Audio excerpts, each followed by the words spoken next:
Well, howdy there. Today we're wrangling the top 10 garden pests that might just be causing your plants grief. First up, we got aphids. These tiny critters love to suck the life out of your roses and peas. A good spray of soapy water is just the ticket to send them packing. Next, we got black spot. It's a fungus that loves roses. Keep them well pruned and use a fungicide to keep this menace at bay. Then there's club root, a nasty disease that'll warp your brassicas. Lime your soil to keep the pH high and this bad boy can't touch you. Caterpillars might look cute, but they'll chow down on your cabbages and tomatoes. Introduce some friendly predator insects and say goodbye to these green munchers. Honey fungus is a real toughie. It'll attack almost anything. Sadly, removal is the only surefire way to beat this one. Powdery mildew's next, a white fungus plaguing your courgettes and squashes. Improve air circulation and use a fungicide to keep it under control.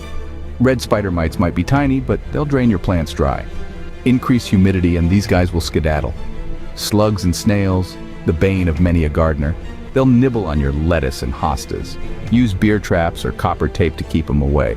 Vine weevil larvae love to munch on your plant roots. Use nematodes or chemical drenches to keep your plants safe. Last, but certainly not least, is whitefly. These tiny insects love your tomatoes and peppers. Use yellow sticky traps to catch these pests. Now, if you got a kick out of this garden rodeo, go ahead and smash that like button. And don't forget to subscribe for more tips to keep your garden thriving. Thank you, and God bless.